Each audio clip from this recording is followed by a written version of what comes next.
일생 동안 당신이 반드시 읽어야 될 100권의 책 일당백 김영옥 고수의 동경대전. 물론 이제 최재우 님이 네. 쓰신 것을 이제 좀 더 주석을 달고 해석을 해서 이렇게 우리에게 전해주고 있는 책이긴 네. 합니다만 그 책을 저희가 오늘 여러분께 소개를 해드리고 있고요. 저희가 지난 1부에서는 최재우 선생의 좀 삶에 좀 더 네. 집중을 네. 했습니다. 이제는 그 동경대전 책 네. 안으로 한번 좀 들어가 볼까요? 네. 근데 이제 안에 들어가기 전에 들어가기 전에 하나만 더. 이게 당시에 결국 우리 시대 배경을 봐야 되니까. 시대 배경. 네. 그때 이제 19세기 아까 말씀드린 대로 최재우의 생애가 1824년에서 1864년인데 그 시기가 결국 이제 서학의 문제, 천주교, 기독교의 문제가 엄청난 최고의 과제로 대두되고 있었죠. 사회 문제로. 예, 어떤 식으로 대응할 것인가, 어떤 식으로 천주교로 상징되는 서양 문명에 대해서 어떤 식으로 우리는 응전할 것인가. 네. 이게 가장 큰 과제였죠. 근데 사실 서학이 우리 정조 임금 때 뭐 여러 가지 우리 정약용도 그때 보고 했습니다만 네. 어느 정도는 봐줬단 말이죠. 왜냐하면 정조 입장에서는 그냥 우리 유교를 잘 세워 놓으면 그 서학은 자연스럽게 뭐 힘을 발휘하지 못할 거다 이렇게 봤는데 이제 정조가 붕하고 나서 정순왕후가 이제 수렴 청정을 하면서 결국 이제 1801년에 이제 몰아치기 시작하거든요, 박해를. 근데 왜 그랬냐면 결국 이게 예전에 있지 않습니까? 중국의 이제 명나라 때 마테오 리치가 왔을 때 예수회가 왔거든요. 선도를. 근데 예수회는 조상 숭배는 우상 숭배로 안 봤단 말이죠. 그래서 이제 좀 그건 하나의 문화의 특징이다 보고 좀 잘 해줬거든요. 예수회가 우리나라를 봤을 때요? 예수회가 중국에 와가지고 중국을 봤을 때. 전도를 했을 때 조상 숭배, 제사 지내고 이런 거 괜찮다고 본 거예요. 그건 우상 숭배가 아니라 문화의 네, 일종이다. 그런데 1790년에 당시 로마 교황청에서 물론 1715년에 교황도 뭐 제사는 우상 숭배다 뭐 이런 말을 언급을 했습니다만 네. 이 예수회가 헤게모니를 쥐고 있으니까 예수회 말고 다른 이제 선교 단체들이 있죠. 이쪽에서 예수회에 대해서 태클을 걸기 시작한 거죠. 이 예수회가 지금 엉터리로 지금 완전히 전도를 하고 있다. 그래서 1790년부터 교황이 이 조상 제사 지내고 이런 거는 우상 숭배로 딱 규정을 한 거예요. 그러니까 이게 골납하신 게 된 거죠.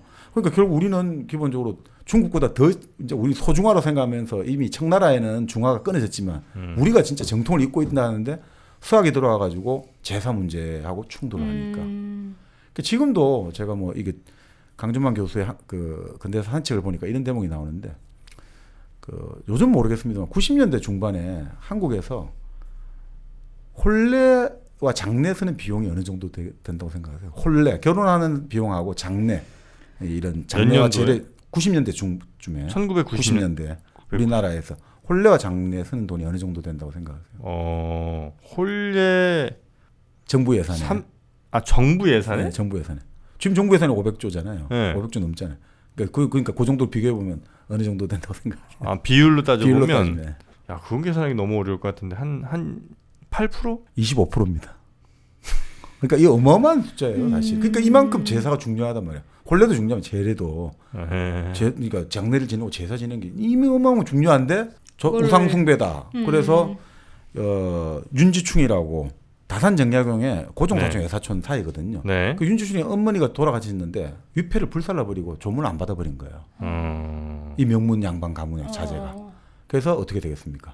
바로 목을 쳤죠. 그 목을 쳐가지고 그 목을 자를 때 피가 튄 돌을 가지고 지금 전주에 전동성당을 만들 때 그 돌을 추출로 쓴 거예요. 그리고 지금 명동성당은 여러 이제 천진함에서 이제 다 정약용 일가로 보시면 돼요. 전부 정약용의 천안 매부, 정약용의 뭐 큰형의 사위, 다 이런 길 내가 바로 거기서 세미나를 했는데 결국 들통이 났단 말이죠. 네. 그럴 때 다 명문 가문 자손들은 살아남아요.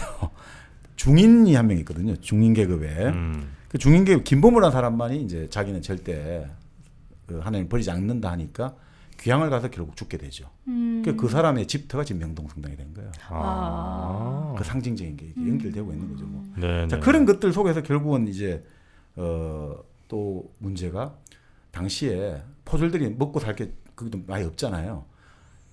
기독교 신도, 가톨릭 신도를 적발해내면 그 재산 전부 넣게 되는 거야. 그러니까 눈에 불을 켜고 달려들게 되고 또 사람들이 이제 기독교를 다 평등하다고 하니까 너무 좋잖아요. 그래서 여인네들 입장에서는 동정녀 신드롬이 붙었다는 거예요. 동정녀. 나는 절대 정직을 지킬 거야. 그래서 네. 결혼해도 남편을 설득해 갖고 우리 절대 부부 관계를 가지 말자. 난 천주님께 맹세를 했다. 그래서 15년간 결혼을 하면서도 부부 관계를 안 가지고 결국 이제 순교를 하게 되고 너무 감사하다 이런 기도를 드리면 나는 죽을 때까지 이 깨끗한 몸으로 천주에게 가게 돼서 너무 감사하다 이렇게 하는 사람도 있고. 뭐가 감사해? 그리고 뭐 최근에 우리가 그 자산어부라는 영화 나왔지 않습니까? 네네네. 그 자산어부에 나오는 이제 정약용 형제들이 나오잖아요. 네. 결국 정약종이라고 경약용의 그 형이 셋째 형이죠. 그 조선 최초의 평신도 회장이라고 보시면 돼요. 평신도 회장.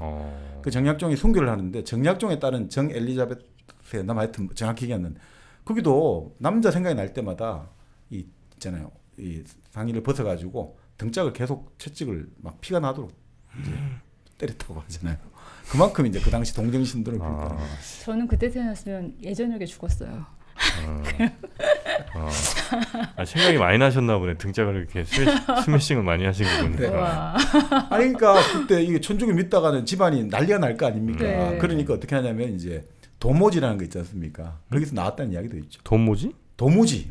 아 도무지. 도무지라고 할 때 이거 도모지에서 나왔다고 하잖아요. 네네. 우리말로 도무지 모르겠다.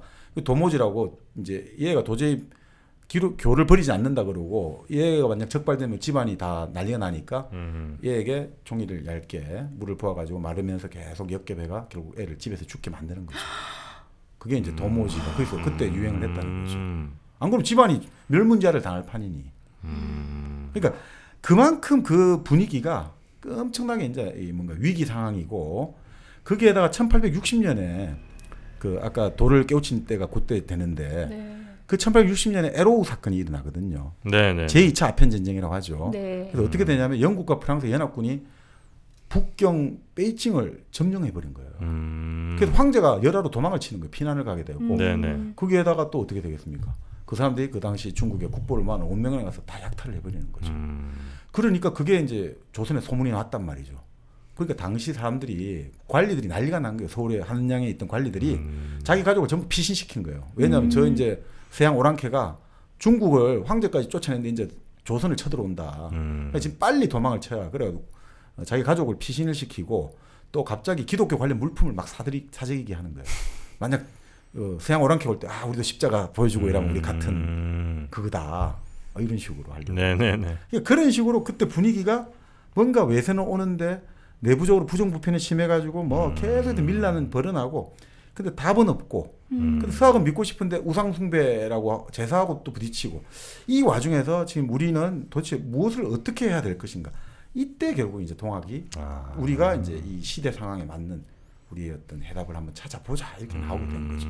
그리고 그것이 바로 지금 이제 동경대전으로 나오게 되는 거고 네.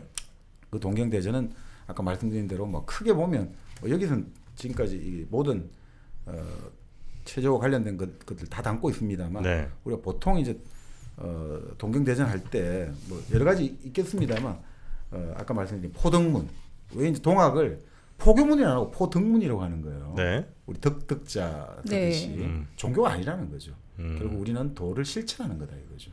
그래서 포등문이 있고 그 동학론 이 동학이 무엇인지 좀 더 이론적 배경을 하고 그리고 아까 말한 수덕문 실천 네. 나오고 그리고 아까 말한 불련 기연해 가지고 그것은 하나의 인식론적 방법.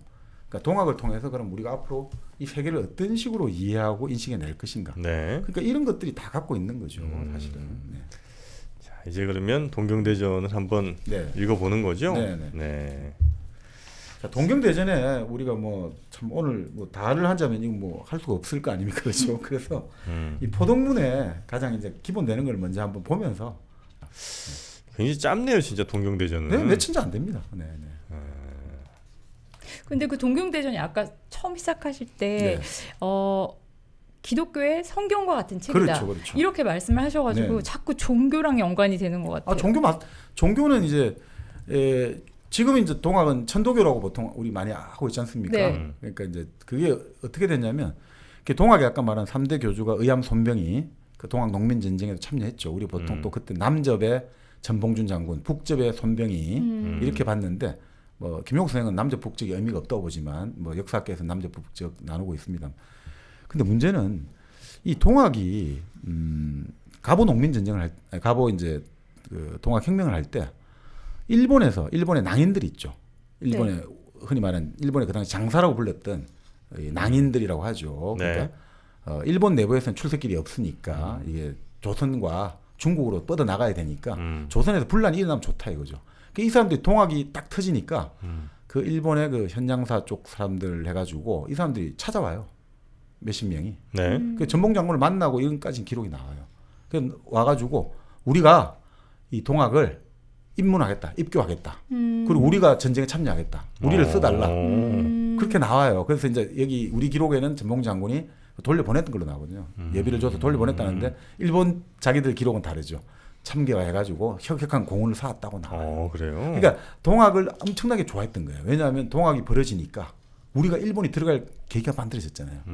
그때 우리가 실제로 이제 결국 갑오 동학 혁명이 일어날 때 일본이 군대를 출병을 시키고 청나라가 출병해서 결국 청일 전쟁이 벌어지게 되는 거죠. 그러니까 그런 것들에 항상 빌미를 찾고 있었으니까 동학이 자기들한테 너무 좋았고. 아니 갑오 개혁이랑 동학 농민운동이랑 같은 내용입니까? 같은 해죠. 1894년. 그러니까 동학 농민 전쟁은 1894년 음력 정월에 정읍 그 지금의 정읍 고부죠. 시작됐는데 그것이 이제 그 기일을 한 거는 그 바로 옆에 이제 고창에서 이제 사람들이 모아가지고 이제 창이 이제 우리 한번 일떠나 보자 됐고 그리고 그런 것들이 이제 결국 그 황토현 전투에서 승리를 거뒀고 이렇게 나오고 다 있습니다. 그래서 지금 막 정읍이다, 고창이다, 막 부안이다, 전부 다 지금 오리지널리티가 우리한테 있다 이렇게 지금 막 다투고 있습니다만 어쨌든 그때 일어났고 그래가지고 그게 어느 정도 성과를 거뒀단 말이에요. 성과를 거둬가지고 중앙에서 지금 난리가 도저히 안 되니까 중앙에서 당시 안동 김씨에 파견해가지고 근데 이 양반이 대단한 사람이에요. 임금에게 요구하거든요. 고종에게 정권을 달라고 해요. 그러니까 예전에 이제 이 사람들이 파견 나가면 왕에게 먼저 보고하고 나서 조치를 해야 되거든요. 내가 정권이 없다면 근데 나한테 정권을 달라. 내가 먼저 선조치하고 나서 후 승인을 해달라. 안 그러면 난 못 나간다. 그렇게 해서 이 사람이 결국 그 대타협을 이루는 거예요. 그래서 동학의 직강소를 만들어갖고 이 사람이 다 밀어주는 거예요, 거의. 그래서 나중에 이 김가진이가 지금 전봉준을 업고 지금 혁명을 꿈꾼다. 지가 왕이 되려고 한다. 이런 이야기까지 듣게 되는. 하여튼 그런 식으로 해서 성과를 얻었죠. 그런데 그거를 빌미로 해서 청군과 일군이 들어와가지고 자기들끼리 싸움이 벌어지는 거죠. 자기들이 아니죠. 일본이 이제 청군을 선전포고 없이 먼저 공격을 시작했고 그 와중에 결국 동학이 2차 봉기를 하는 거죠. 1894년 하반기에. 그 2차 봉기에서 결국은 그 당시 이제 일본군은 청나라군은 완전히 평양 전투에서 대승을 거두고 중국까지 뻗어 나가고 있었고 당시 우리가 흔히 말하는 공주 우금치 전투죠. 그 우금치 전투에서 당시 동학군하고 일본군은 한 몇백 명 안 됐어요. 관군이 2,500명이고 동학군은 2만 명인데 500명 살아남고 다 죽었죠. 기관총이 있으니까. 일본에 기관총이 있으니까 도저히 안 되는 거죠. 2만 명과 한 3,000명인데 7.5대 1이니까 3,000명도 안 됐겠네요. 그런데 2만 명 중에 500명이 살아남은 거죠. 그리고 그 위에 남한 토벌 대작전이 벌어지죠. 일본에서 그 몇 년 걸쳐가. 그래서 동학은 완전히 뭐 실을 말리겠다. 또 그 됐지만 또 아까 말씀드린 대로 이 농민 전쟁에서의 어떤 그 일본의 나름 그 흔히 말하는 극우 세력들의 또 이 동학에 대한 어떤 정서가 있어가지고 결국 일본이 들어오면서 이제 이 조선에서의 어떤 자기들 지배권을 확립하게 되면서 이 동학을 분열시키는 공작에 들어가는 거죠. 그래서 이용구가 결국은 우리 친일파의 대표적인 게 우리 흔히 말하는 이완용을 하지만 또 이완용, 송병준, 이용구죠. 동학을 대표하는 이용구가 또 그쪽 친일 세력으로 들어가야 되는 거죠. 그래서 이 이용구가 너무 친일로 가게 되니까 이 손병희 쪽에서 이러면 안 되겠다 해서 결국 종교화로 돼버린 거죠. 그래서 단체로 분리해가 종교 천도교라는 15년인가 그걸 만들어내요. 그래서 그때부터 이제 종교적인 성격이 좀 갖게 되는 거죠. 그 차이가 좀 있게 되는 거죠. 근데 이제 동학에서 아까 왜 오리지널리티가 됐다면 김용옥 선생도 그런 이야기를 하시는데 결국 수십만 명이 죽었잖아요. 완전히 막 이게 난리가 났단 말이죠. 몇백 명만 죽어도 지금 난리가 나는데 사람들이 그 갖고 있는 집단적인 삶의 의미를 못 찾잖아요. 이렇게 많은 사람이 죽었는데 우리는 살아남은 자의 슬픔이거든요. 그러니까 그것들이 뭐 이제 김용옥 선생님 말인데 한쪽으로는 좀 과격하게 우리 살아서 혁명을 해보자 해가지고 그 강정산에 그 천지공사 이렇게 좀 더 나아가자 이렇게 나오고 아니야. 이제 정치 쪽은 좀 거리를 두고 우리 일상을 잘해보자. 원불교로 나아가게 되고. 그리고 그런 것들이 계속해서 이제 거기서 연원이 일어나는 거죠. 개벽이란 말이 결국 동학에서 나와가지고 그 다음부터 이제 뭐 그 정산이나 대순에서 선천개벽, 후천개벽 이런 식으로 이야기들이 나오고 이것들이 결국 뭐 시천교다, 뭐 상제교다 쫙쫙 나오는 거죠. 이 모든 종교가 여기 개벽해가지고 이런 어떤 아이디어를 여기서 얻었다는 게 되고 그것은 그 19세기 상황이 대내적으로 네. 정말 사람들이 못 살게 되고 대외적으로는 서양 세력이 들어오게 되고 이런 어떤 실존적인 불안, 사회도 뭐 그 국가적인 어떤 불안을 갖게 될 때 네. 무엇을 할 것인가라고 할 때 응답을 했다는 거죠. 그래서 그게 이제 이 사람 이 수훈체조 입장에서는 그게 첨한 게 교가 아니다 이거죠. 덕을 포덕이라 이거죠. 이것은 실천이고 생활이고 행동이라는 거죠.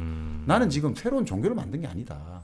내가 지금 말하려고 하는 것은 바로 이 사람은 유학자의 어떤 트레이닝 속에서 천주시리를 녹여내가지고 이 좋아 그러면 서양 사상이 오고 지금 사람들이 불안해하는데 네. 내가 그 서학의 어떤 그것들을 내가 쫙 한번 깨뚫어 보고 내가 새로운 대안을 한번 내주마 이런 거죠. 네네네. 이제 동경으로 한번 좀 들어가 보겠습니다. 그렇죠. 그래서 동경대전에 뭐 제일 처음 하면 결국 이제 포덕문이죠. 네. 포덕문인데 결국 뭐 쭉 이게 이렇게 이제 시작되는 거죠. 이제 우리가 모든 어떤 종교에 경전하면 태초에 말씀이 있고 이렇게 나오지 않습니까? 태초 이렇게 나오지 않습니까? 네. 여기도 그렇게 나오는 거죠. 제일 처음 하는 게 결국 우주적인 이야기를 하는 거죠. 아주 아득한 옛날부터 오늘까지 이제 봄과 가을이 번갈아 들고 네. 이제 사시사칠 기운이 성하고 세하고 이런 변화가 바뀌는 법이 없다 이거죠. 이런 것들이 이 사시사철 우주의 어떤 아까 말씀드린 태양이 뜨고 지고 이런 게 변하는 법이 없다 이거죠. 네. 근데 옛날 사람들은 그것들이 다 이제 하나님의 은택이라는 걸 알지 못했다. 그냥 그저 그러려니라고 생각했다. 근데 이거는 뭐 여기 말 나오듯이 뭐 그 사람들을 우매한 민중 이런 게 아니라 그걸 이제 인식을 못하더라도 이제 무의 이하라고 해야 됩니까? 자연스럽게 알지는 못하지만 그 우리가 인의가 없으면서도 변화가 이루어진다는 거는 다 체득하고 있다는 거죠. 그러니까 여기서 뭐 좀 이야기하면 좀 그거 합니다만 인이라는 것들에 대해서 상당히 이제 거부하는 게 나오죠. 무의한다는 게 나오거든요. 그러니까 어떤 조작 이런 게 없이 인위적인 거 없이 무의. 우리 그 저번에 노자 장자할 때 네네네네. 무의 이하라는 거죠. 인위적인 조직 없이 그냥 변화가 만들어지고 생겨나고 줄어든다는 거죠. 그 나중에 그런 이야기가 나와요. 귀신이라고 하는 게 나오잖아요. 그 귀신도 뭐냐면 결국 여기서는 그렇게 나오죠. 귀신은 결국 인격적으로 안 보거든요. 저도 여기서 보았는데 승리학에서 귀신이라는 것은 주자가 말할 때 인격적인 우리가 생각하는 실체가 아니고 귀라는 것은 뭐냐면 돌아간다는 뜻으로 생각하시면 될 것 같아요. 여기서 주자 승리학에 나오는 이야기입니다. 네. 신이라는 것은 펴진다. 펼신자 생각하시면 될 것 같아요. 이게 뭐냐면 사물이 이 세상 만물 사물의 현상이 생겨났다가 사라지는 이 이치를 귀신이라고 하더라고요. 이 귀신은 인격이 아니라 이런 이치 생겨났다가 사라지는 이 이치를 귀신이라고 하지 그것이 하나의 인격적인 실체로서 존재하는 게 아니라고 하는 거죠. 그러니까 유학은 철저하게 이게 인격적인 뭐 천사와 악마 이런 거는 상정을 하고 있지 않거든요. 네. 귀신을 인격체로 보는 게 있어요? 보는 종교가 인격적으로 있어요? 실체라고 생각하는 거죠. 우리가 흔히 이제 귀신이라고 생각하면 네. 그 뭐 예를 들면 처녀 귀신해갖고 그냥 무슨 그런 처녀가 처녀가 막 이렇게 하늘 품고 네. 이렇게 나타나는 걸 이제 생각하잖아요. 네, 일반적으로 네. 귀신이라고 하면 그렇죠, 근데 그렇죠. 그런 우리가 생각한 어떤 사람 비슷한 이런 네. 귀신이 아니고 그렇죠. 세상 자연이 돌아가는 어떤 이치 같은 걸 네. 귀신이라고 일컫는다. 그러니까 이게 긍정적으로 여기서 뭐 사람들이 예전 사람들은 우매해가지고 몰랐다 이런 게 아니라 네. 그냥 사람들은 그냥 저절로 그렇게 된다라고는 다 생각하고 있다 이거죠. 저절로 그렇게 된다. 네네네. 뭔가 특별한 뭔가 기운 이런 게 아니라 저절로 그렇게 된다. 그러니까 이게 결국 참 결국 뭐랄까 이게 깔려 있는 거는 이 수훈체조의 생각에는 유학뿐 아니라 이제 흔히 말하는 노장도 깔려 있는 거죠. 무의 이하라는 것들. 우리가 예전에 이제 무의라는 것은 노자의 핵심이라고 뵀잖아요. 네네네. 그러니까 이 무의 이해할 때 화라는 것은 변화라고 생각하시면 될 것 같아요. 만물이 생성하고 변화하는 것들. 그것들은 결국은 저절로 그렇게 된다는 거죠. 자연이라는 것은 저절로 그렇게 된다는 거잖아요.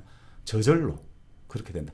여기 뭐냐면 이게 참 중요해요. 그게 신이 들어가지 않는다는 거예요. 신적인 어떤 외부의 실체가 움직이는 게 아니라 저절로 그렇게 된다. 자연 스스로. 네. 자연이란 말이 스스로 그러려는 이거 네. 아니겠습니까? 그렇죠, 그렇죠. 네. 스스로 자자에 그럴 연자입니다. 자연. 네. 아니 그러니까 그게 자연인데 거기다가 굳이 왜 귀신이라는 말을 붙였어요? 그러면? 아니 그러니까 그게 본래 이제 그 이치를 가지고 귀신했는데 음흠. 현대에 들어와가지고 이제 우리가 이원론이라고 할까요? 그러니까 결국 서양의 종교나 서양의 관념들이 이원론에 입각해 있잖아요. 네. 그러니까 그런 이야기죠. 그러니까 사실 우리가 천사와 악마 있잖아요. 선과 악이라는 개념이 들어오게 된 거는 조로아스터교거든요. 그러니까 그런 개념이 제일 먼저 나온 거는 인류 문명사에서 페르시아 조로아스터에서 그 개념이 나온 거예요. 그러니까 페르시아 문명권에서 선과 악이 영원히 투쟁한다. 이 개념이 나왔고 거긴 기독교로 갔고. 그게 이제 유대 사람들한테 어떻게 갔냐면 유대도 사실 그 개념이 처음부터 있었던 게 아니고 그 유대인들이 그때 바빌론 유수라 해가지고 바빌론에 가가지고 완전히 이제 그 우리 예전에 한번 뵀습니다만 유대 이스라엘 왕국이 망해가지고 네. 바빌론에 끌려갔잖아요. 네네. 근데 끌려가가지고 포로 생활을 하고 있는데 수인 송연을 하고 있는데 그때 페르시아의 고레스죠. 성경에 고레스 나오는 바로 그 저기 페르시아의 그 누굽니까? 아유, 고레스로 페르시아? 나오는 예, 페르시아. 키루스죠. 키루스 황제. 네? 키루스가 결국 해방시켜주고 돌려보내줬잖아요. 바빌론을 멸망시키고 나서 그 바빌론에 와 있던 유대인들을 다시 고향으로 돌려보내줬단 말이죠. 그러니까 이때 유대 사람들이 너무나 고마웠고 감사한 거죠. 이 페르시아. 그래서 그 선악 조로아스트의 그 생각들을 유대 쪽에 들어가기 시작했다는 거죠. 그걸 이제 잘 나타낸 노래가 이제 그 보니엠의 노래가 있습니다. 아, 다들 이불 개고 밥 먹고 이 노래 아 알죠? 그거 알아요. 네. 리브 오브 바빌론. 네, 거기 이제 바빌론입니다. 맞다. 네.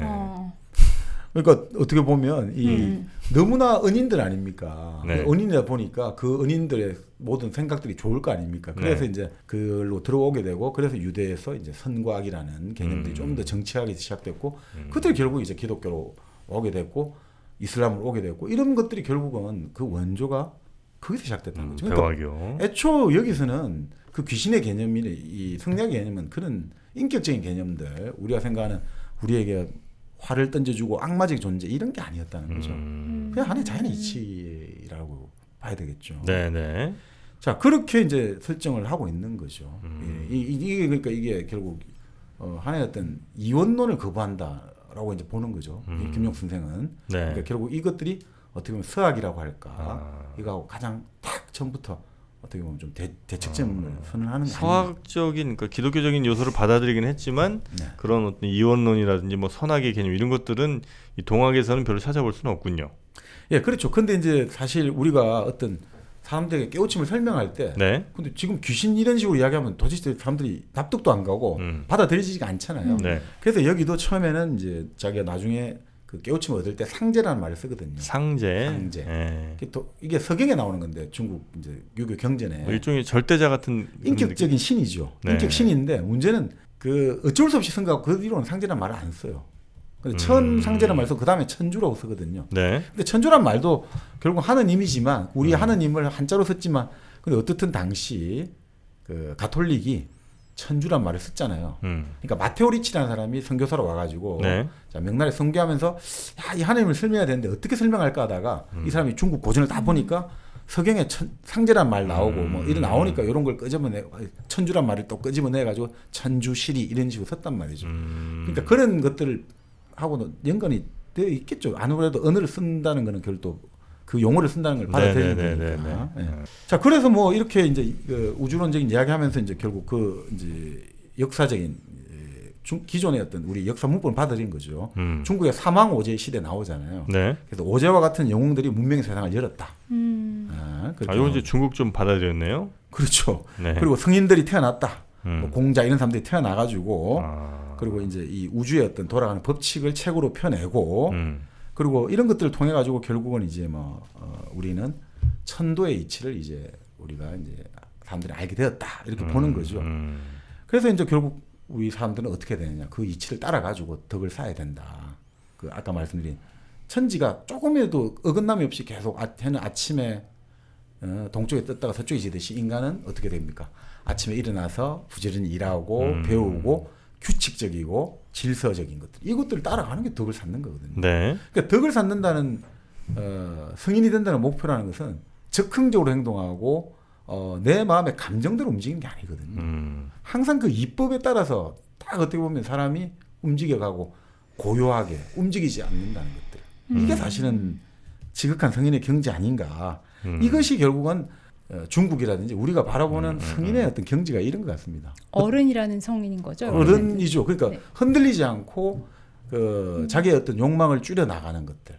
그러니까 사실 이게 참 어려운 일이지 않습니까? 욕망을 줄여 나가야 된단 말이죠.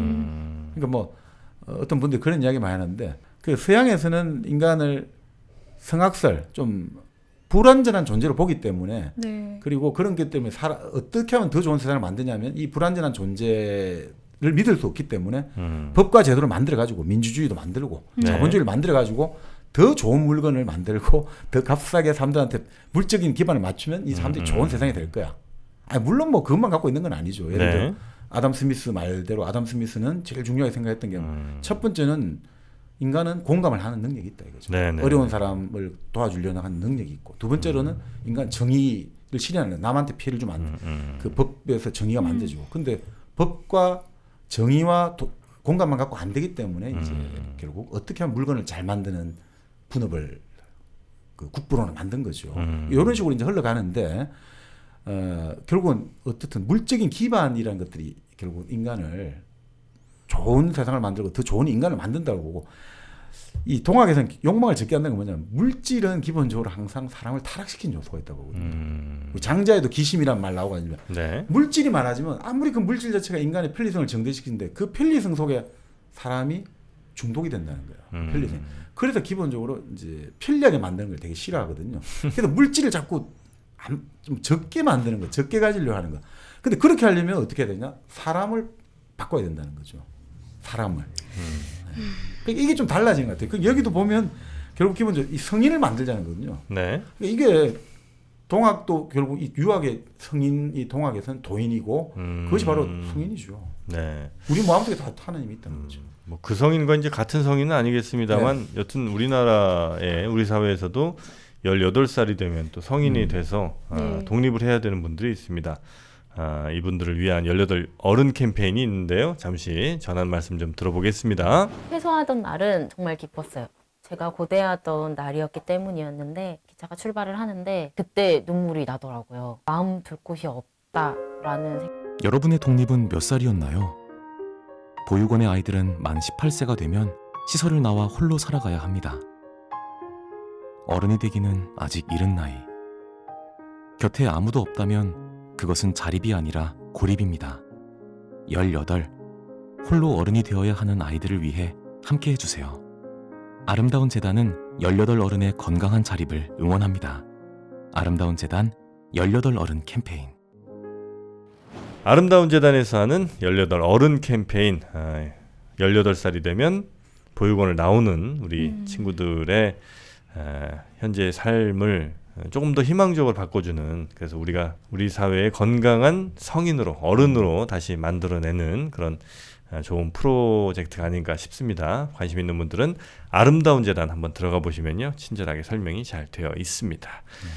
자, 이 성인이 된다는 것, 이 성인은 이제 한자가 좀 다른 성인이겠죠. 네, 성스러울 성자고. 네, 네. 근데 사실 우리 성인이라는 게 기본적으로 이룰 성자 쓰잖아요. 이룰 성자. 결국 그것도 비슷한 맥락 아닌가 이런 생각이 듭니다. 인격적으로 이루어야 되고. 네네. 근데 어떻게 보면 이건 뭐 제 생각이긴 합니다만 네. 왜 근데 서양에서는 사람을 불완전한 원죄론으로 보고 네. 아담과 이브 또 쫓겨났고 이런 걸로 설정하고 동양에서는 왜 누구든지 노력하면 배우면 다 성인이 된다. 왜 이런 생각을 가지게 됐을까? 근본적으로 네. 이 동양의 농경 문화와 유목 문화의 차이 아니겠습니까? 야, 대단하십니다. 맞습니까? 네, 저도 그런 생각했습니다. 대단하십니다. 끊임없이 어디론가 계속 나가야 돼. 여기는 완벽하지 않아. 무조건 계속 돌아다니면서 그걸 채워나가는 과정. 그게 이제 서양. 그러니까 그러니까 땅의 문제가 있는 것 같아요. 네.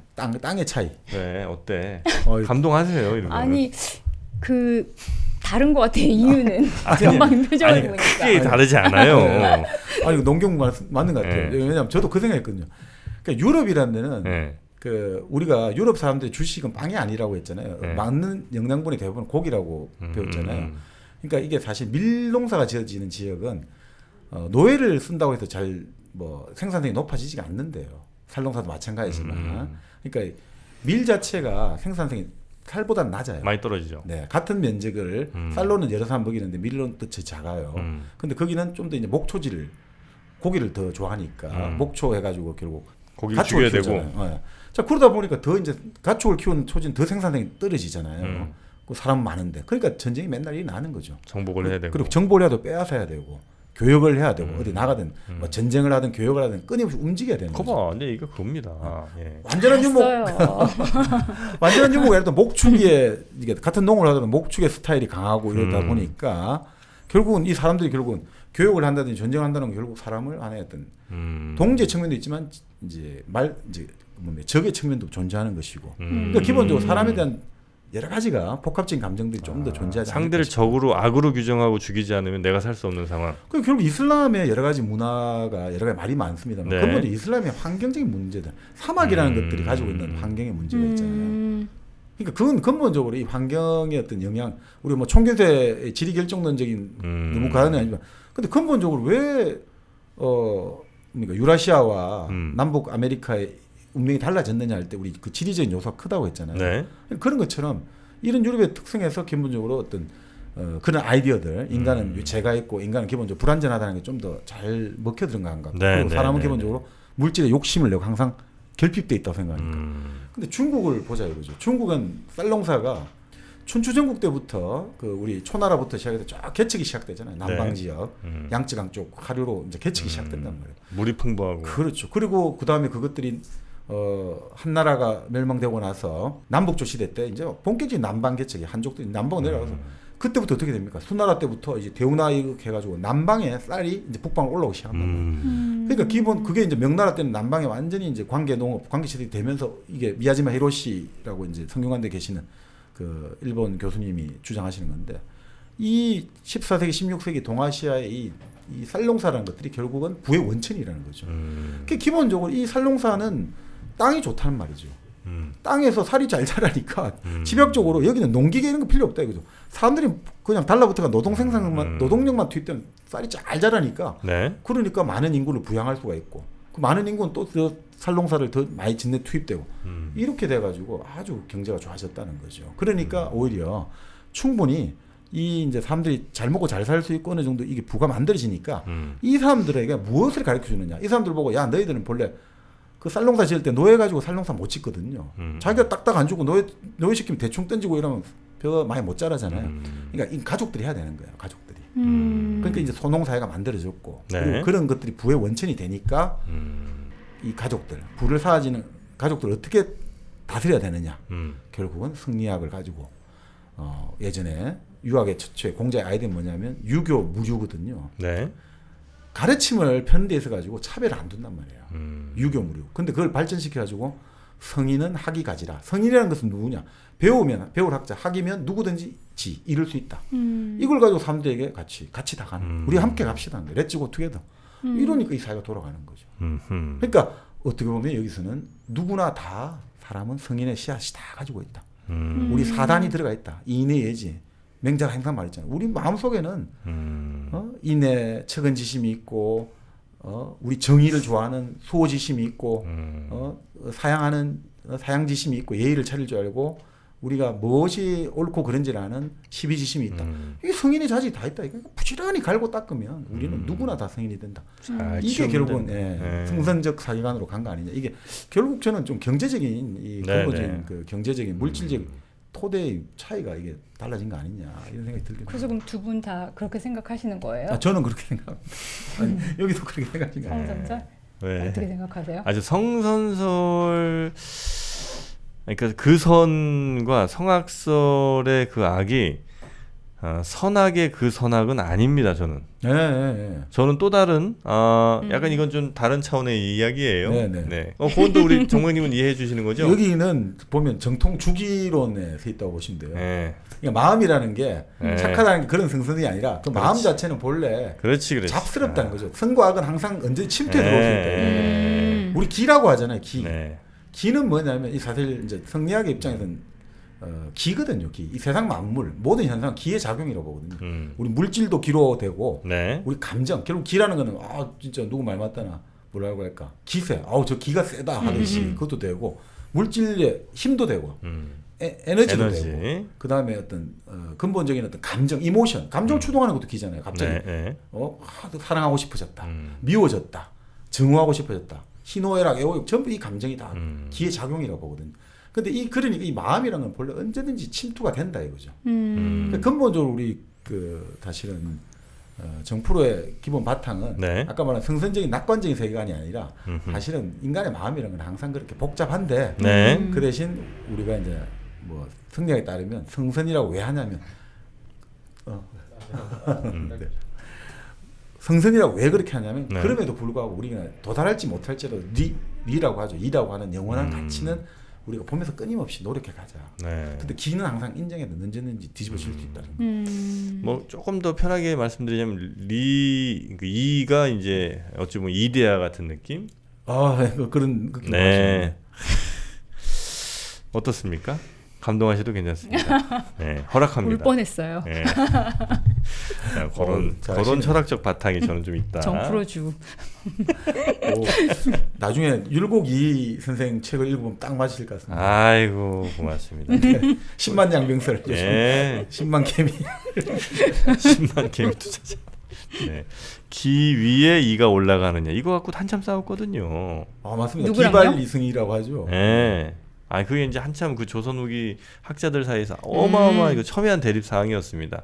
기 위에 이냐, 이 위에 기냐. 맞습니다. 이 도울 김용옥 선생 그 동경대전 네. 일권에도 그 내용이 나오는데 조선 사상사 해가지고 이화기의 문제가 나오는데 이게 이 말하면 좀 끝은 넘긴 한데 이라는 게 뭐 하나의 근본적인 이치 원리고 기라는 것은 이제 작용으로 볼 수가 있는데 사실 근데 이제 정통 승리학 입장에서 보면 네. 아까 말씀드린 대로 그 근본적으로 이렇게 모든 작용은 기의 작용으로 봐야 되는데 우리 태계 이황 선생 입장에서는 그럼에도 불구하고 이 일하는 것들을 좀 더 이제 절대화시키고 싶으니까 네. 이와 기가 교대로 나타난다. 이발 뭐 기발해가지고 호 이제 교대로 나타난다 했다가 뭐 그 말한 기대성과 이제 논전이 벌어져가지고 네. 사실은 많이 양보를 하고 양보가 많이 이제 논파가 당함에도 불구하고 근데 근본적으로 그게 나중에 우리 인물성 동론 이론 얘기도 나오는데 점점 어려워지죠. 네, 나중에 주기론, 주리론은 들어보셨죠? 네. 네, 그건 이제 교과서에서 나왔으니까. 결국 나중에 마음이라는 게 결국 뭐냐? 마음이라는 게 아까 말한 본래 이제 마음의 본체가 선하냐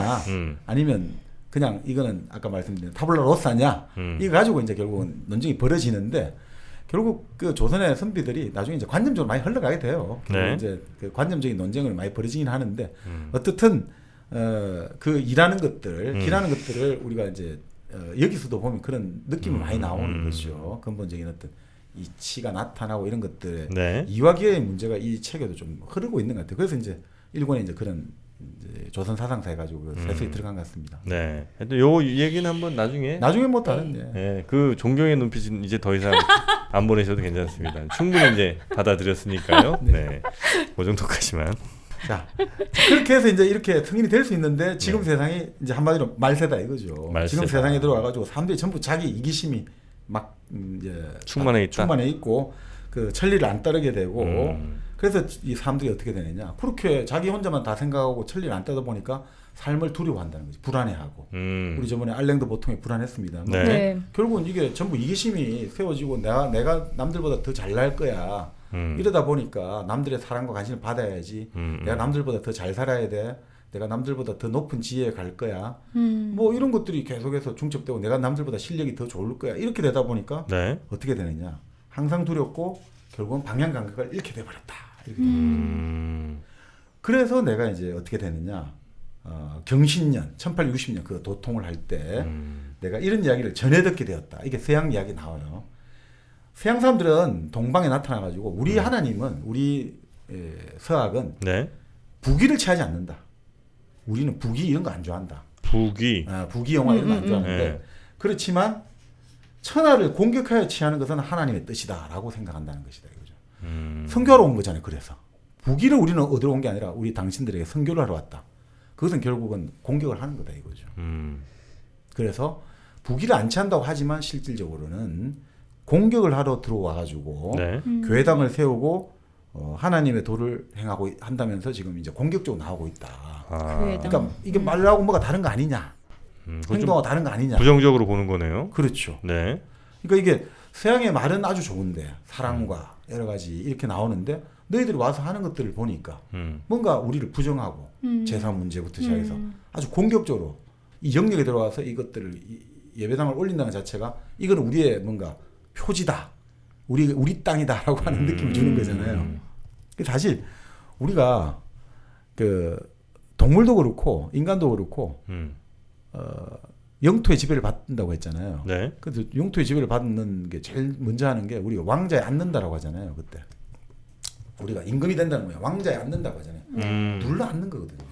뭔가를 탁 세워가지고 그게 앉는다는 게 그게 내가 지배한다는 걸 뜻하거든요. 저 대관식 마지막은 왕이 자리에 앉는 걸로 끝나죠. 그러니까 여기부터 이제 내 땅이야, 내 거야. 그게 독일 말로 베시젠 소유하다는 게 앉는다는 뜻이거든요. 그러니까 이게 사실은 예배당이 탁 올라가고 하는 것 자체가 탁 여기가 하나님의 땅임을 네, 선포하노라 이런 느낌을 주는 거죠. 그러니까 그런 의미가 아닌가 제 생각은 그렇습니다. 거기에 대해서 이제 좀 부정적으로 최재우는 보고 있는 거고요. 회의가 생기는 거죠. 아니 말은 저렇게 보기를 안 차고 뭐 하는데 하는 행동을 보니까 이거 영 말하고 행동이 집 다른 세우고 왜 그래? 그리고 지금 뭐 와서 공격하는 거 보세요.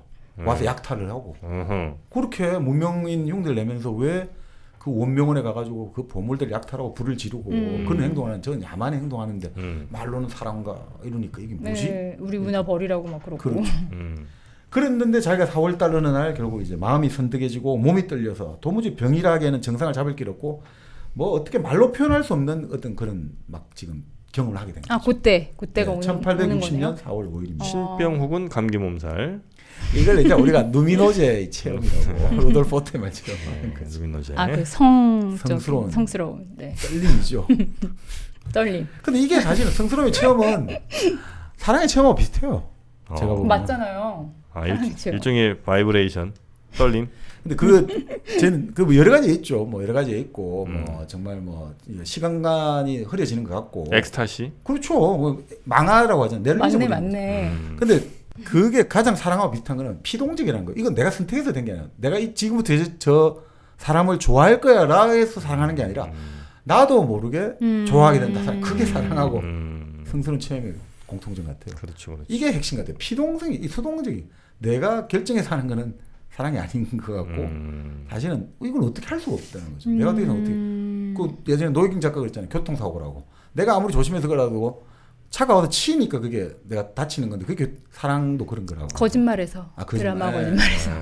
Can't help falling in love. Falling in love. 보통 그렇게 발음합니다. Falling in love. 그렇죠. 어쩔 수가 없다 이거죠. 네, 어쩔 수 없죠. 근데 이게 재밌는 게 항상 그 말로 항상 나타난 것 같아요. 예전에 우리 그저 그 모세도 그렇고 바울도 그렇고 항상 말씀으로 나타나잖아요. 뭐 구약에서도 보면 항상 그러니까요. 하느님이 말씀으로 뭘 하시죠. 사실 또 그런 건 맞는 것 같아요. 형상으로 나타나는 순간 그건 아닌 거잖아요, 사실은. 네. 아니 우리의 존재자, 우리 이 존재하는 개별 존재자를 있게 만드는 근거는 정말 보편적인 실체잖아요. 근데 그게 형상으로 나타나는 순간 우리가 규정할 수 있잖아요. 하나님은 저렇게 생겼는데 하는 순간 하나님은 하나님이 아니잖아요. 그치지. 그런 대상 논리로 그러니까 우리가 대상을 딱 뭐라고 말하는 순간 그건 신이 아닌 거죠. 신은 말할 수 없는 것이죠. 네. 그러니까 말씀으로 뭔가 나타나는 것 같아요. 그러니까 사실 그런 이야기를 한번 들은 것 같아요. 뭐 역학하시는 분들도 최고의 경지가 뭐냐면 이보 통령이라고 한다고 하더라고요. 와서 누군가 알려준다는 거죠. 신이 와서 알려주듯이. 뭔가 알려준다. 동자가 와서 알려주고. 물론 비디오로 나온 사람도 있어요. 보면 비디오로 쫙 나오듯이 꿈에 현몽으로 한다지. 꿈에 나타나지. 그건 비디오형이죠. 비디오로 나타나는 사람도 있다는데 거의 다 오디오로. 여기는 오디오. 네. 보통의 종교를 제가 지금까지 본 건 대부분 다 오디오. 오디오로 나타나요. 그러니까 비디오로 나타나는 순간 그건 이제 조금 급 떨어지고. 그렇죠. 그래서 여기서 나오는 거예요. 놀라지 말라, 두려워 말라. 세상 사람들이 나를 불러 상제를 하느니라. 내가 뭐라고 말을 안 해요. 세상 사람들이 나를 불러. 이렇게 나타나요. 그러니까 이게 참 친근한 느낌이 들죠. 네네네. 나는 뭐니라라고 선포를 안 하는 거예요. 세상 사람들은 나를 보고 상제라고 한다. 그러니까 이 상제란 말이 약간 좀 비판적인 거죠. 그러니까 인격신이 아니다 이거죠. 자, 그래서 이 이야기하니까 이 최조는 여기서 바로 나는 도대체 나에게 나타난 이유가 무엇인지를 물었다. 이렇게 묻는 거예요. 따지는 거예요. 보통 그냥 납작 엎드려 가지고 아이고 내내 해야 되는데 왜 근데 나타났죠? 라고 왜 나한테 이런 말 하니까 네. 이 이야기를 하는 거죠. 이 상제가 재밌는 거예요. 내가 천지와 더불어 줄고 살아왔다면 나 또한 별다른 공을 이룩하지 못했다. 노이무공. 내가 노력은 많이 했지만 공이 없다라고 무의로 끝났다 지금까지. 네. 그래서 내가 너를 이 세간에 이 세상에 태어나게 한 것이니 너는 이 법을 사람에게 가르치기만 하면 된다. 의심치 말아라. 의심치 말아라. 이게 우리가 생각하는 하나님하고 너무 다르죠. 인격신의 우리가 기독교의 서양적인 의미에서 하나님은 좀 다르죠. 서양적 의미 하나님은 내가 길이요 진리요 생명이고 이렇게 다 선언하는데 이 하나님은 설명해요. 내가 이 세상하고 같이 줄고 살아왔는데 내가 공을 이루지 못했다. 이 하나님이 뭐라고 해야 되나 전지전능해야 되는데 이게 뭔가 전능하지 못해요. 그래서 법을 네가 전파만 하면 된다. 그렇죠. 그러니까 내가 물은 거죠. 상제라고 불렀으니까 어떻게 했느냐. 그럼 서도로서 사람들을 가르치니까 바로 서도. 기독교는 거죠. 그러니까 그게 아니다라고 하는 거죠. 그러면서 무슨 말을 하냐면 기독교는 아까 말한 십자가라든지 사실 기독교 믿어야 되잖아요. 김용성도 말하지만. 네. 그러니까 동학은 믿음이 아니고 행한다는 게 믿는다는 것은 솔직히 말하면 내가 도저히 납득이 안 가는 거. 지금 내가 알고 있는 상식과 지식으로는 이해가 안 되는 걸 믿는 거잖아요. 네. 그러니까 못 믿으니까 믿는다. 뭐 이래야 되는 건데 동학은 그게 아니라는 거죠. 믿는 게 아니기 때문에 뭐냐. 그렇지 않고 아까 말씀드린 영부, 부적을 준다는 거죠. 그걸 가지고 이제 네가 이 질병의 도탄에 빠진 사람들을 구하고 또 내가 주문을 줄게. 이 주문을 가지고 사람들로 하여금 잘 살게 가르쳐라라고 하는 거죠. 그 주문이 이제 우리 흔히 말하는 시천주 조화정 영세불망 만사지 이렇게 나오죠. 아, 그게 주문이죠. 주문이에요. 네. 우리가 말하는 주문은 만트라. 우리 그거 있잖아요. 뭐 아브라카다바라 이런 것도 주문이고. 아발라바히기야. 그렇죠. 그런 거죠. 그건 이제 덩크슛 주문이고요. 없네요. 그 주문을 한다는 거는 뭔가 나쁜 일이 안 일어나게 하고 좋은 뜻대로 잘 풀려나가게 하는 것들 이런 게 주문이잖아요. 그러니까 사실 이거 주문을 뭐 특별히 해석하려고 할 필요는 없죠. 주문은 주문인 거죠, 사실. 네네네. 그냥 외우면 되는 거죠. 외우면 되는 거죠. 네. 사실 주문을 어떤 분은 이 주문이 니체하고 연결된다고 주장하는 분도 있어요. 니체? 네, 고려대학교의 김윤환 교수님은 네. 자기가 연구에 가서 너무 힘들었는데 이 동학의 주문을 외우면서 갑자기 니체하고 너무 연관이 되고 니체의 자라투스트라는 이렇게 말했다는 바로 이 동학의 주문을 해설스다 이런 아주 재밌는 이야기도 하시는데 네. 나중에 또 소개할 시간이 있으면 하고요. 네. 그래서 어떻든 이 주문을 외우게 되면 결국 어떻게 되느냐? 결국 사람들로 하여금 그 이기심에서 벗어나가지고 결국 내가 되도록 가르친다. 이게 어떤 얘기는 뭐 위야 해가지고 나를 위해 가르쳐라는데 그게 아니라 위야는 내가 된다. 그러니까 하나님 곧 내잖아요. 사람이니까. 그러니까 이렇게 가르치면 너 또한 오래 살고 천하의 덕을 펼치겠다. 보덕을 한다 이런 거죠. 이 덕을. 그러니까 이 사실은 어떻게 보면 그래서 아까 뭐 약간 좀 이상한 거 아니냐 이런 게 이런 게 네. 이거 하나 썼는데 뭐 때문에 이게 되지라고 생각하는데. 네. 그 사실 동학이 나중에 교세를 떨치게 되는 게 해월 최시영 이대 교주가 그 당시에 이제 전염병이 많이 돌잖아요. 그때 여러 가지 이제 그 포접 조직이죠. 조직을 통해 가지고 이 전염병 올 때 이런 것들 조심하는 여러 가지 이제 생활 수칙을 전파를 하거든요. 근데 나머지 사람들은 많이 죽는데 동학 가정 믿는 사람들은 잘 안 죽는 거예요. 그래서 그때부터 사람들이 이 동학 믿으면 다 된다가 확 폭발적으로 전파되는 거죠. 그러니까 초기에 아까 가장 절실한 문제는 그 당시에 약 한 점 쓸 수 없기 때문에 일단 어떻게든 간에 뭐라도 하자. 이게 중요한 거죠. 그러니까 그런 이게 제일 중요했던 것 같습니다. 현실에서 그때 분들이 가장 원했던 것들을 네.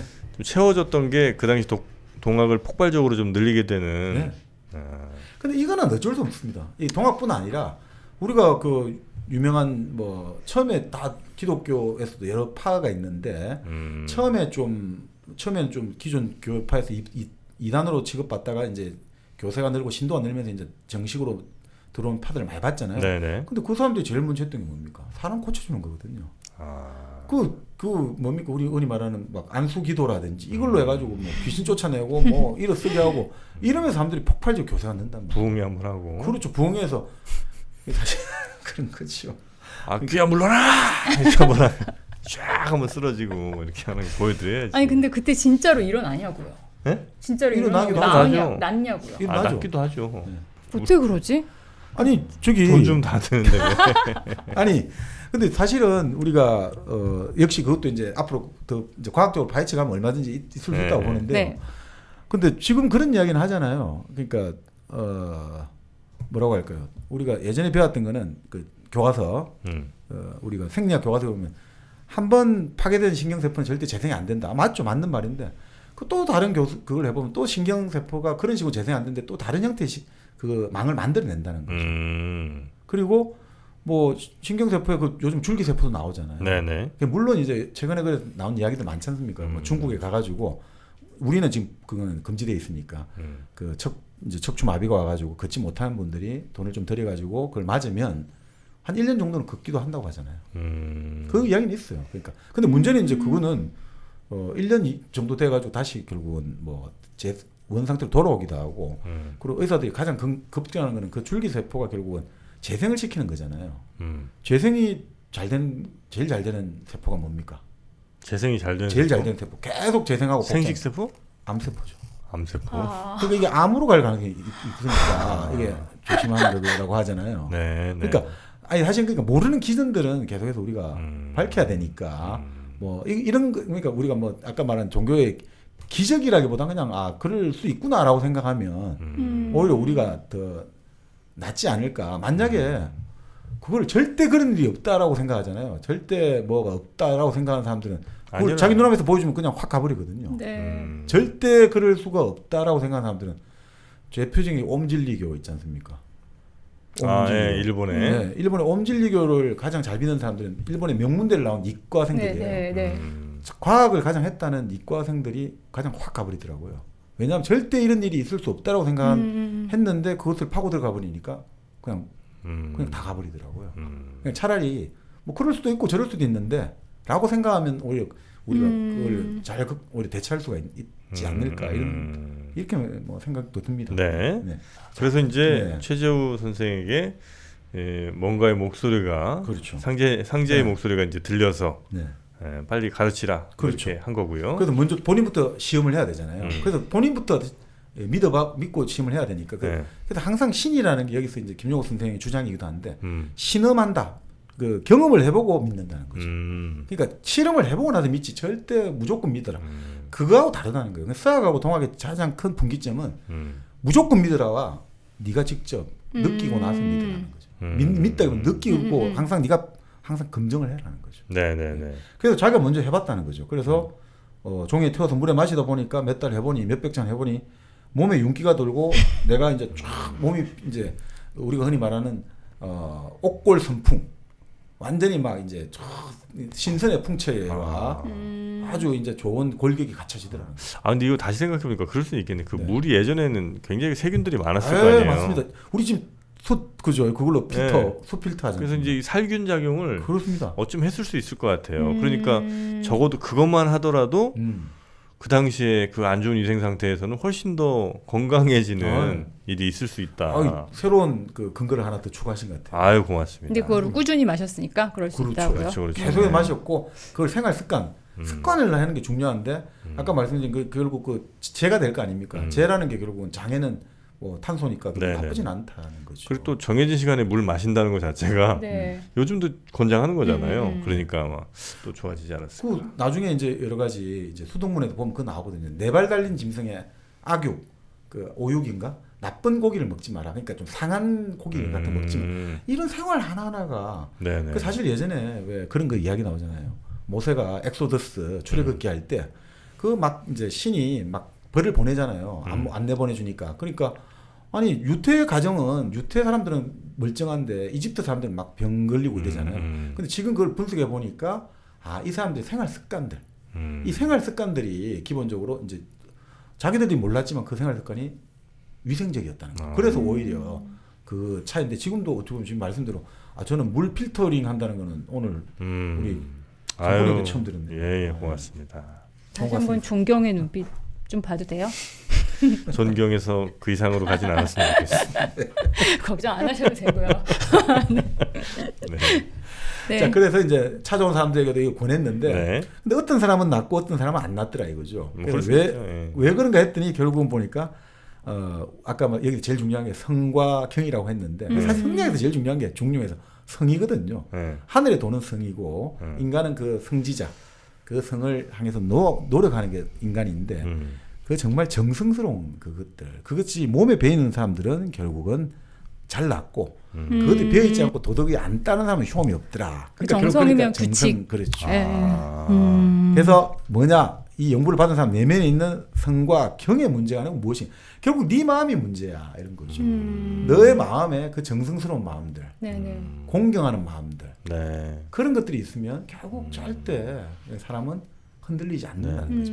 이거는 뭐 그리고 부적을 태운 물, 네. 태운 그 가루를 이제 조금 곱게 더 빻잖아요. 네네. 그럼 또 약간 커피 같아. 이게 그렇죠. 태워가지고 결국 네. 마시는데 커피가 동학의 새로운 음료로. 네, 이게 네. 또 맛도 탄내가 좀 약간 구수하게 탄내가 납니다. 네.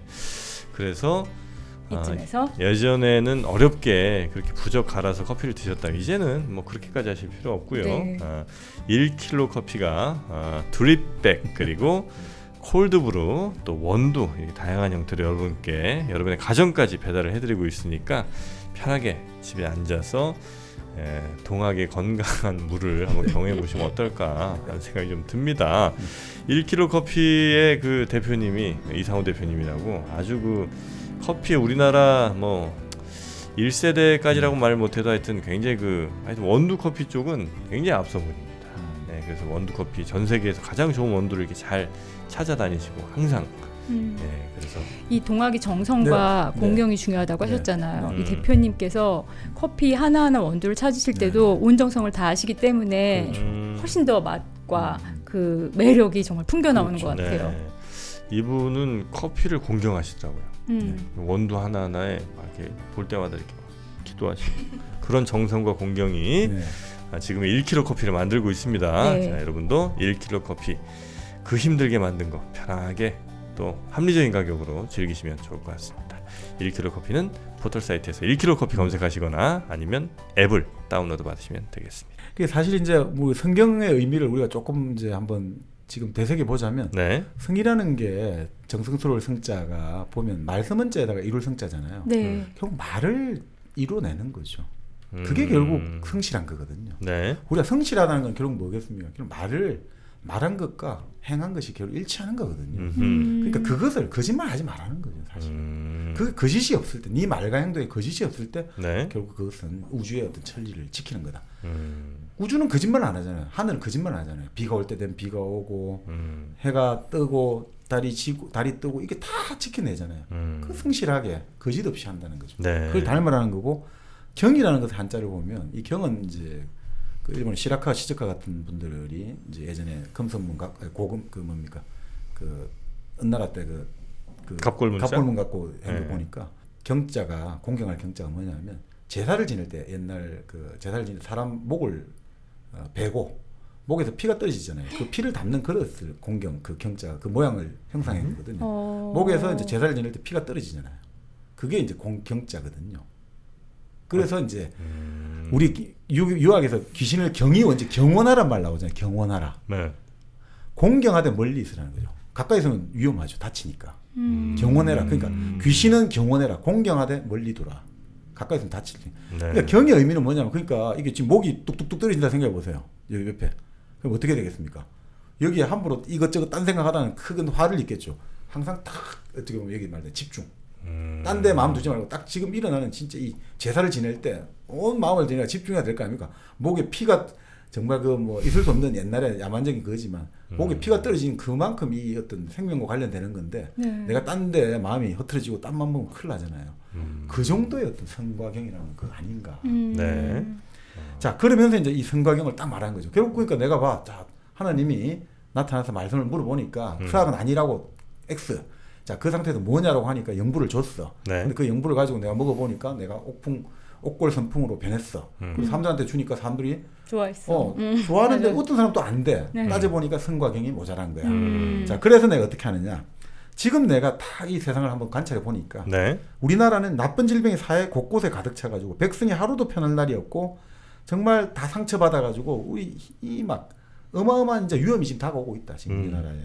그런데 서양 사람들은 전쟁을 하면 반드시 이기고 공격하면 반드시 그걸 뺏어가니까 이거 참 이런 추세로 결국 중국이 이번에 당했으니까 1860년에 황제가 저 도피를 갔으니 몽진을 갔으니 이제 순망치 않은 우리도 곧 당하지 않겠냐. 그래서 참 이때 나라를 바로잡고 국민을 편하게 할 수 있는 계책이 과연 어디서 나올 수 있단 말이야. 이 진짜 우국지사예요, 그죠? 과연 지금 어떻게 해야 되느냐, 이 방법이 어떻게 해야 되느냐, 네. 어떤 식으로 해서 그러니까 여기서 보국 안민의 방치 어디 있느냐 나오거든요. 보국이라는 것은 우리가 보필한다 예전에 한번 말씀드렸는데 네. 나라를 바로 잡는 거예요. 단순하게 서빙해 주는 게 아니고 음. 나라를 바로 잡고 백성을 편안하게 해줄. 150년 전이나 지금이나 똑같죠, 그죠? 500년 전이나 1000년 전이나 10,000년 전이나 다 똑같습니다. 항상 어떻게 하면 사람을 편하게 하고 이 공동체를 바로 가게 하느냐, 이게 어디 있느냐라고 하는 거죠. 그러면서 이제 석재라 안타깝다 이러면서 지금 우리 사람들은 우리 똑같아요. 그 최재우가 살던 그 당시 조선 네. 백성들은 우리가 사는 세계가 어떻게 돌아가는지 전혀 알지 못한다. 지금 서양 아무것도 몰랐잖아요. 1860년만 해도. 그래서 아무것도 알지 못하니 내가 지금 이런 딱 비전의 연설을 해주면 집에 돌아가서는 마음속으로 들을 때는 그럴 것 같은데 집에 가서는 아유 진짜인가 가짜인가 긴가민가 하고 또 괜히 자기들끼리 나가고 아 이거는 좀 아닌 것 같아 하면서 정말 내가 말한 이 천도와 인덕을 따르지 않으니 정말 걱정스럽다. 이 좋은 걸 알려주고 이 세상이 지금 험난하게 하지만 우리가 자 그러면 이걸 가지고 몸을 건강히 하고 그리고 성가경을 가지고 딱 있으면 우리가 이 난국을 헤쳐나갈 수 있고 우리 마음들 같이 힘을 모을 수 있다라고 했는데 이 들을 때는 그럴 때인데 들어가서는 아이 저 거짓말한 것 같아. 알려줬는데 안 믿어. 그래서 그러니까 자기가 너무 안타깝다 이런 거죠. 뭐 지금도 마찬가지죠. 각각의 정치 세력마다 이것이 우리가 집권하면 우리가 권력을 잡으면 우리가 다 막 최고의 나라를 1등 국민 만들어주겠다. 뭐 맨날 만든다고 해놓고 잘 안 되잖아요. 네. 그러니까 사람들은 더 안 믿게 되는 거죠. 아유, 너도 똑같겠지 뭐. 딱 지금하고 똑같은 거예요. 그때나 지금이나. 네가 무슨 말하지만 뭐 다 그런 거 아니야? 이렇게 네. 되는 거죠. 그러니까 걱정스럽다.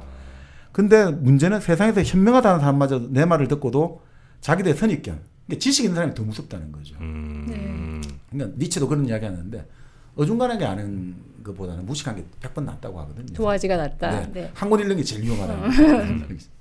그래서 이 사람들은 자기 선입견에 의해서 그럴 리 없다고 부정해버리니 내가 개탄하지 않을 수 없다. 하지만 이 세상 일이야 내 마음대로 할 수가 없는 일이니 내가 할 수 있는 일이 무엇이겠나. 근데 그렇다고 해서 내가 이적을 행사한다? 그럼 나중에 뭐 내가 스커스에 마술사밖에 더 되겠냐고. 막 뭐 내가 불을 일으키고 그걸 가지고 어떤 사람들이 그건 한계가 있잖아요. 내가 그렇게 아무리 이적해가고 사람들이 넘어온 사람이 몇 명 되겠습니까? 그럼 어떻게 해야 되겠냐. 그것도 요즘같이 유튜브도 없고 팟캐스트도 없고 신문도 없고 이러니 내가 고민하다가 어떻게 하겠냐. 그래서 내가 적어서 가르치겠다. 글을 적은 거예요. 이 사람은. 예수도 적지 않았고 부처도 적지 않았고 공자는 그래도 춘추는 적었다고 하잖아요. 진짜 자기는 적은 거예요. 그래서 이 글을 진지한 마음으로 받아서 그 교훈의 말씀을 삼가 공경할지어다 라고 이제 이 뭡니까 바로 포동문을 다 끝내고 있는 거죠. 네. 아 그렇게 이제 이 동경대전이 이제 네. 시작을 하면서 네. 글을 남기셨군요. 그렇죠. 뭐 우리가 이제 동경대전을 뭐 다 읽을 수는 없고 네, 뭐 요 정도 소개해드리면 될까요? 그러니까 이제 그 바로 포동문을 네. 포동문이 사실은 에센스죠. 이 선언을 한 거죠. 이제 여기서 그 체험의 내용은 이제 동학 그 논학문이라든지 동학 논에 나타나고 또 네. 구체적인 아까 행동 방침은 제가 말씀드린 대로 뒷짐지고 걷지 마라. 그러니까 너무 그리고 허세 떨지 말고 그 다음에 길거리 가면서 음식 먹지 말고 그것도 내가 보면 위생하고 관련된 것 같아요. 그때 사람들이 잘 씻도 안 하는데 가다가 뭐 먹고 이러면 하지 말고 항상 집에 와서 그리고 길거리에서 먹는다는 것은 못 먹는 사람에게는 또 다른 욕망과 또 다른 그 원망을 불러일으키잖아요. 네. 욕망을 항상 자제해라 이런 거 아니겠냐. 그리고 뭐 네 발 달린 짐승에 그 좀 상한 고기를 먹지 마라. 그러니까 그 사실 육식을 하지 말라는 소리 같아요. 이러면서 구체적으로 다 나와요. 어떻게 해라 이런 게. 그런 것들이 나오고요. 또 아까 말한 그 기연과 불연의 이치들. 그러니까 이 동학이 저는 좋다고 생각하는 게 그게 이게 하느님 탓이야 이렇게 모든 걸 돌리지 않아요. 이것은 반드시 또 우리가 알 수가 있다고 전제하고 열려있는 인식론이에요. 모든 종교는 닫혀 있는데 이 인식론은 열려 있어요. 계속 열어주거든요. 그러니까 이것은 과학으로 나아가는 길을 열어준단 말이죠. 우리한테. 그래서 제가 이제 드는 생각이 그런 방법은 결국 근데 또 뭐 우리의 독자인 것도 있겠지만 서학 네. 천주시를 읽으면서 여러 가지 또 자극받은 거 있지 않을까. 그런 어떤 단순하게 뭐 그러려니가 아니라 이거는 우리가 지금은 모르지만 계속해서 나아갈 수 있을 것이야 라고 이제 항상 좀 그러니까 사실 그런 것들은 이제 동양의 그 인식론하고 좀 다르거든요. 네. 서양의 인식론은 한계가 항상 있죠. 우리가 범주를 정하고 그 개념을 딱 규정하니까 항상 그 범주와 개념에 포섭이 안 되는 게 있잖아요. 음. 그렇지만 바로 그렇기 때문에 또 그게 나타나면 또 다른 범주와 개념을 만들어 갖고 또 넓혀 나가는 거죠. 그러니까 서양의 인식론은 끊임없이 넓혀 나가는 거죠. 네. 그러니까 오히려 무한으로 가는단 말이죠. 무한으로 가잖아요. 그러니까 계속 넓혀 가니까. 그 동양 인식론은 닫아버린단 말이죠. 수신제가 지구평천하 끝. 우주가 없어요. 그냥 수신제가 지구평천하면 이거 하나로 완결돼 버리면 세상이라는 게. 그냥 본래 그러니. 본래 자연이 그런 거야. 본래 이치가 그래. 이렇게 보면은 무한으로 열리지 않고 곧 닫혀버리는데 이 지금 기연과 불연은 봄이고 있으면 네. 그 서양의 어떤 인식론에 무한으로 나아가는 인식론하고 상당히 긴밀하게 연관돼 있다 이런 생각도 들고요. 그래서 상당히 저는 이런 것들이 결국 뭐 우리가 생각하는 동학은 아까 근대의 문제, 네. 신분제 사회를 해체하고 만민을 평등하게 만들고 그리고 수은 체제와 해월 제시형은 다 그걸 실천한 사람들이라는 거죠. 그리고 그런 것들이 지금 결국 우리에게 있어가지고 조선 사회를 심리적으로 이걸 물리적으로 뭐 조선 사회를 끝장낸 것은 일본 제국주의지만 어떻게 보면 정신문화적으로 끝장낸 것은 동학의 공이다. 그리고 그것들이 결국 이제 민주주의 공화국을 만드는데 네. 동학의 인내천 사상이 아주 큰 역할을 했고 그 사실 뭐 지금 많이 이제 새가 유축되었습니다만 실제 동학 같은 경우가 그 1920년대만 해도 당시 동학을 믿는 사람들이 한 200만이 넘었다고 하죠. 200만 최대 이요? 종교였죠. 그때 인구 뭐 한 1,000한 500~600만 할 때. 네네네. 그러니까 정말 동학의 위센트였는데 지금도 그 동학이 결국은 제가 아까 뭐 현대 모든 한국 종교의 원류라고 했는데 뭐 제 생각이긴 합니다만 전 주체 사상도 거의 그런 북한의 주체 사상도 이 동학하고 상당히 연관이 있는 것 같아요. 인간 중심이라든지 인간의 어떤 이런 것들이 결국 19세기의 그 동학에서 모든 지금 이런 것들이 다 지금 연원이 되고 있다. 나쁜 의미로 갔든 긍정적이든 부정적이든 네네네. 부정적으로 갔다고 봐야죠. 그건 한 개인으로 갔으니까 부정적인데. 근데 결국은 그 아이디어가 보면 인간이 중심이란 말이에요. 인간이 세계의 주인이다라는 것 자체가 네. 이게 결국 동학이 바로 그 인내천의 어떤 그 선포하고 그리고 그런 것들이 사람들의 마음에 와닿았다는 거죠. 그러니까 동학의 사상이 와닿았고 그것들을 차용한 거 아닌가. 네. 이런 이제 생각이 좀 듭니다. 네. 어떻게 보면 이제 구체적인 뭐 이게 형식이나 종교가 이렇게 딱 정립되지 않아서 그렇지 사람들 마음 사이에 네. 조금씩 남아 있는 네. 그런 생각들도 좀 동학에서 기인했던 것일 가능성이 꽤 있겠네요. 그렇죠. 그러니까 사실 뭐 이런 생각이 좀 들거든요. 지금 문제가 참 많잖아요. 양극화도 있고 네네. 아파트 값도 올라가고 지금 코로나 문제도 있고 고령화 저출산 그게 다 통일 문제 전쟁 네. 실업 청년 실업 많은데 이 모든 문제를 과연 어떻게 해결해야 될 거냐 이럴 때 이제 우리가 새로운 어떤 그 이념 정신이 필요한 건데 이 정신의 그 어느 종교만 갖고 되는 건 아니잖아요. 그 사실 우리가 지난 시간에 한번 말씀드렸습니다만 그 종교 전쟁을 가지고 그렇게 많이 사람이 죽고 다치고 하는 걸 보면서 결국 네. 그 사람 이름 뭡니까? 저 데카르트가 네. 명석 판명한 내가 뭔가를 만들어내겠다. 종교는 다 자기들이 잘났다고 하잖아요. 신교는 신교가 잘났다. 그 구국 가톨릭 그러니까 이거는 안 되니까 서로 세계관과 세계관이 부딪히니까 정말 누구에게나 이건 딱 봐도 보편타당 명석 판명 실증 가능한 뭔가를 내가 딱 인식론과 정신을 만들어 가지고 누가 이거는 이것과 관련해서 누구든지 다 서로 공감대를 이룰 수 있는 뭔가를 만들어내자 해서 만들어낸 것처럼 저는 이제 동학 같은 경우도 그런 하나의 어떤 좋은 밑밥이 되지 않을까.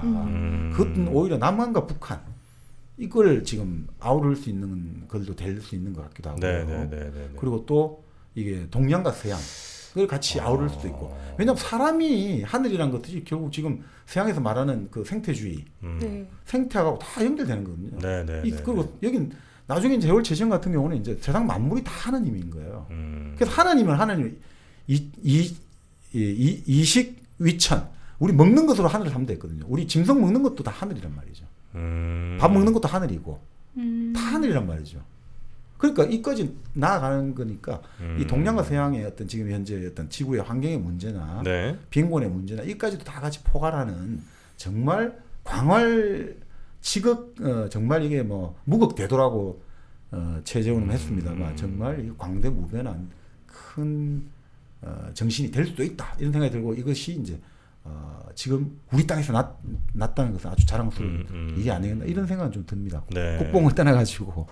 그래서 어떤 좀 해결책이 될 수 있다고 좀 보시는 건가요? 예, 그러니까 저는 뭐 이게 보면 뭐 이거 좀 말이 좀 길어지는 것보다는 그러니까 본래 뭐 율곡이 그런 이야기를 했다고 하는데 그 뭐 박슬 교수님이 예전에 강연에서 그런 이야기했는데 네.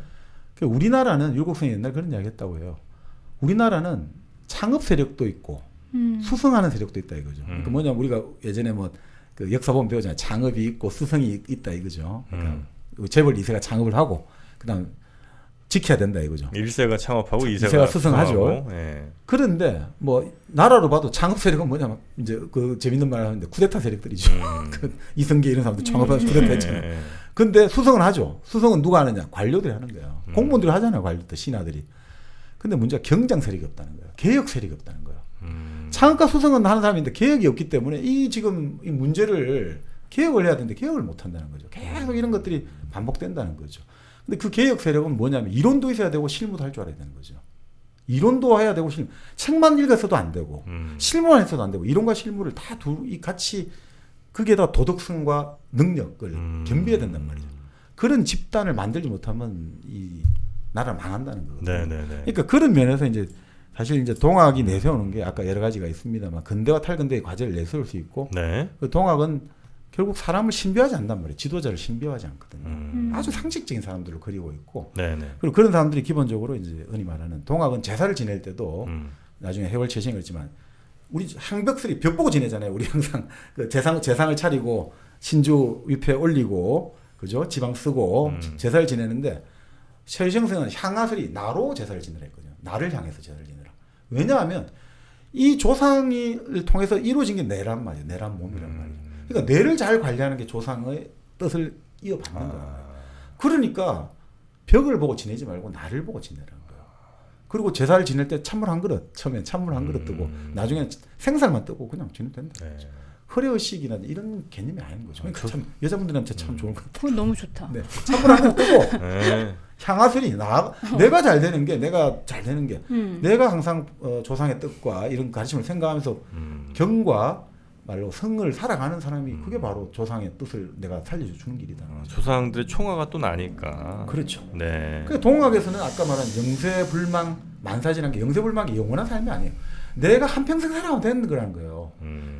다음 생에도 우리 다시 만나지 그럴 필요 없다. 한평생 사랑하면 그걸로 끝난 거다. 아, 그건 나쁜데. 이제 와서 좀 받아들여요 이제. 받아들여야 되나? 아니 그러니까 한평생 살면 된 거지 뭘 그렇게 한평생 영원이라는 거죠 여기서. 그러니까 너무 그렇게 막 영원히 살 필요 그러니까 여기 참 재밌는 말. 그냥 그래서 묻혔다. 그래서 그 사람의 삶은 지금 계속 우리가 입에서 오르내리고 있으니까 영생을 누리고 있는 거잖아요. 네네네. 그러니까 이렇게 보는 거죠. 그러니까 아주 상식적이고 현실적이고 현세적이다.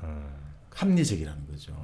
영원히 살아가지고 우리가 뭐 이런 게 아니고 우리 한평생 산 게 영원이라는 거죠. 잘 살았다는 거죠. 네. 아 그리고 만에 하나 우리 저 미셸님이 원하는 대로 뭐 자꾸 저 영생 혹은 뭐 이렇게 저 반복해서 또 저 산다고 해도 윤회한다고 해도 어차피 현생을 다음 생에 기억하지 못하면 현생은 없는 거나 마찬가지잖아요. 그러니까요. 예. 예.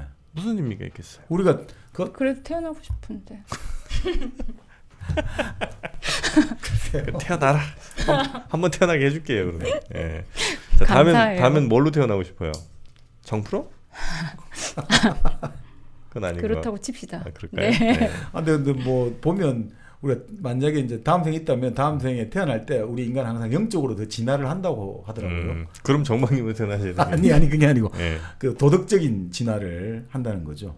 그게 이제 영적으로 진화한다는 거는 뭐 여러 가지 지능의 문제는 아닌 것 같고 그런 이야기를 하시는데 근데 결국 이런 것 같아요. 근데 우리가 뭐 지금 다음 생에 이야기하시지만 제가 이제 그 생각이 한 번씩 드는 거예요. 이 책을 읽다가 네.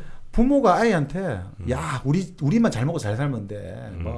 우리 엄마 아버지하고 니하고 내 먹고 잘 먹고 잘 살면 되고 남이 어떻게 살든 이렇게 말하는 부모 가정은 나중에 보면 자식이 부모를 많이 박대를 하는 경우가 많아요. 근데 부모가 자식한테 항상 좀 어떻게 뭐 좀 자기적으로 보일지라도 사회를 생각하고 이렇게 말하는 사람들은 오히려 자식이 부모한테 잘하고 자식도 정말 그 교육의 그러니까 교육이나 양육의 본질적인 목적은 나 홀로 스스로 살아갈 수 있는 힘을 길러주는 게 교육이거든요. 네. 그런 애들은 스스로 혼자 길러가고 부모를 더 잘 생각하는데 결국은 우리끼리만 잘 살자는 부모들은 결국 못 살더라고요. 그러니까 동학은 결국 그런 것 같아요. 상식적으로 생각하는 거거든요. 함께 잘 살자. 함께 잘 살자는 네. 거예요. 제가 보기에는. 그러니까 그리고 함께 잘 살자는 게 우리가 영원히 살아갖고 후세대까지 먹자 이런 게 아니에요. 우리는 이 세대에 살아가는 것 자체로 정말 만족하고 우리는 행복하게 영세불망하면 만살 다 깨치게 된다는 거예요. 네네. 그래서 그런 의미에서 결국 참 뭔가 그런 느낌에서 지금 우리한테 주는 게 좀 있지 않느냐. 이 사회가 네네. 정말 지금 각자 도생하는 분위기지만 오히려 이럴 때 가장 누구보다도 각자 도생하지 못했던 최재호나 최시영의 생각들과 그 삶들이 계속해서 더 이제 오랫동안 우리한테 기억되는 거 아니냐 이런 생각이 좀 드네요. 아유, 마무리가 너무 좋습니다. 네. 자, 그럼 오늘 다른 날보다 조금 더 길어지긴 했는데요. 예, 오늘 동경대전이라는 꽤나 두꺼운 책을 여러분께 소개를 또 해드렸습니다. 보람되고요. 네. 우리 미셸님 오늘 그래도 저 다른 때보다 좀 말씀하실 게 많지 않아서 조금 심심하셨을 수도 있을 것 같은데 괜찮았습니까? 아니요. 근데 관심이 생겨가지고 그래요? 읽어봐야 될 것 같아요. 동경대전? 네.